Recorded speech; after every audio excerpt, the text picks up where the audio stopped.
Dans cette vidéo, on va voir comment devenir chasseur immobilier.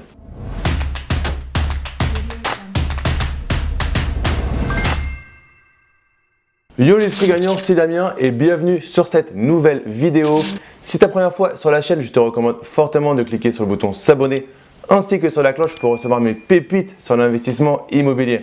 Reste bien jusqu'au bout de la vidéo car j'ai un cadeau pour toi. Dans cette vidéo, on va parler de chasseur immobilier.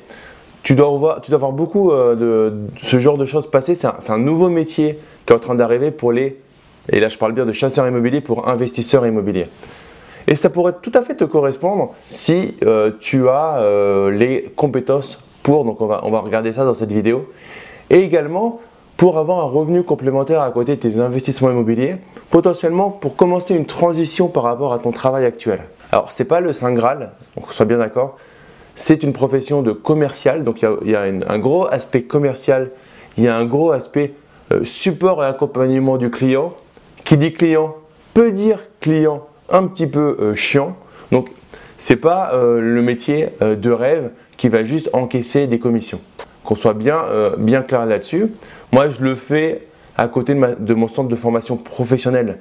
Je fais chasseur immobilier voilà, un petit peu quand l'occasion se présente, mais c'est vraiment chronophage par rapport à la maturité des clients que tu vas avoir. Parce que là, on parle de chasseur immobilier pour investisseur immobilier, donc on va aller un peu plus loin que juste présenter des biens pour une résidence principale. Les dossiers de financement vont être un peu plus complexes, etc. etc.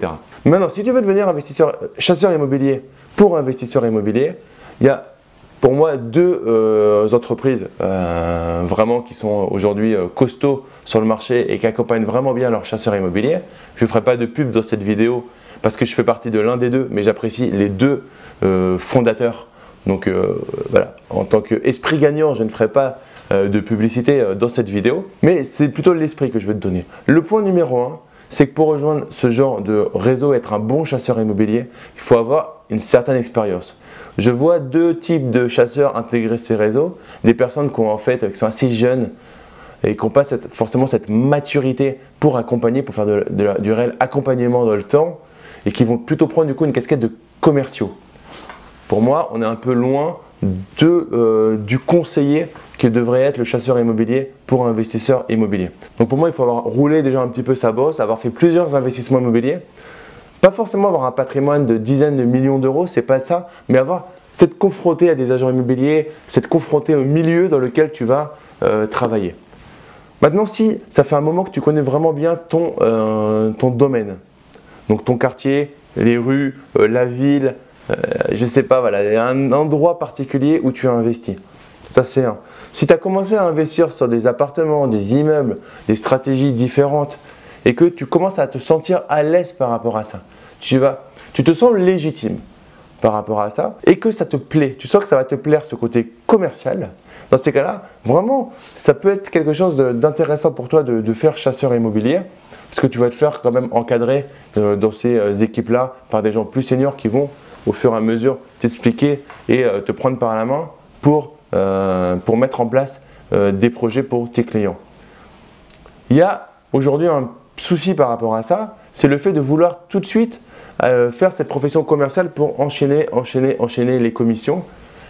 Et c'est peut-être mon côté éthique, mon côté de bon père de famille qui dit que l'argent c'est bien, mais ce qu'on livre c'est encore mieux. Et il y a deux règles importantes par rapport à ça. La première c'est de chasser des biens, seulement des biens dans lesquels que toi tu pourrais investir en ton nom.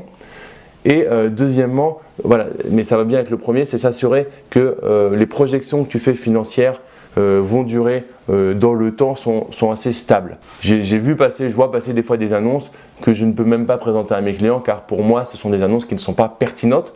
Alors c'est des annonces financièrement très intéressantes, mais quand tu grattes, ce n'est pas des choses qu'on peut présenter qui sont stables, qui vont être stables potentiellement dans le temps, c'est trop potentiellement exposé à un danger et que les clients les trouvent tout seuls à la limite, ok, mais qu'un professionnel de l'immobilier les propose en gage de complément de revenus ou voire de remplacer un revenu grâce à un cash flow vraiment intéressant, pour moi ça me paraît une mise en danger. C'est un vraiment très bon plan si tu n'es plus bien dans ton travail, l'immobilier, tu n'as pas réussi à dégager encore un revenu assez conséquent et que de toute façon tu veux continuer à travailler, ça peut vraiment être un truc pertinent de commencer à faire chasseur immobilier. Donc tu vas être en gros mandataire immobilier, donc tu vas travailler sur la carte de quelqu'un, d'un agent immobilier, il n'y a aucun problème là-dessus.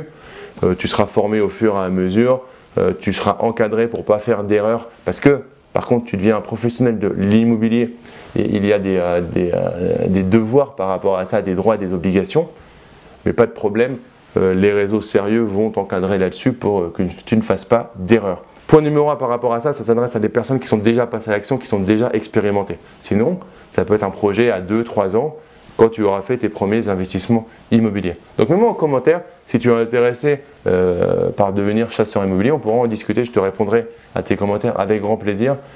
Voilà, dis-toi juste que c'est pas magique, c'est pas encaisser et juste enchaîner des commissions, c'est beaucoup de travail pour faire ton réseau, et là du coup pas que pour toi mais pour tes clients. Beaucoup de travail aussi de pédagogie avec les clients qui voient tous ces youtubeurs donner des rentabilités de 20%, les doigts dans le nez sans rien faire. Tu sais bien si tu me suis que ce n'est pas forcément quelque chose de pertinent que de toujours mettre en avant la rentabilité, parce qu'au final ça n'entraîne que de la frustration auprès des personnes qui regardent ça sur YouTube. On peut avoir des très bonnes rentabilités, on peut mixer les stratégies, etc. pour booster tout ça, mais toujours prendre du recul sur ce que tu entends sur YouTube et voir ce que toi tu es capable de faire réellement. Ça entraîne des fois des clients qui sont des prospects qui sont assez rêveurs, mais du coup en tant que chasseur, si tu fais une bonne pédagogie, il n'y a aucun problème. Donc pour résumer, chasseur immobilier, super bonne chose si tu as déjà une certaine seniorité dans tes investissements immobiliers et que tu sens la fibre commerciale en toi. Voilà, si tu as aimé cette vidéo, en tout cas mets-moi un gros like, partage-la à tes amis, à ta famille, au président de la République, enfin à toutes les personnes que tu connais. Et comme je te disais au début de la vidéo, j'ai un cadeau pour toi. C'est ma formation sur la simplification du droit et de la fiscalité. Donc j'ai fait cette formation en partenariat avec mon frère avocat au barreau de Paris. Donc le lien se trouve dans la description de la vidéo. Tu mets juste ton prénom et ton email et je te l'envoie immédiatement. Et comme à chaque fin de vidéo, ne reste pas du côté des consommateurs, mais passe à l'action. Deviens un producteur. Postule pour être chasseur immobilier, fais quelque chose et je te dis à très vite. Ciao, ciao!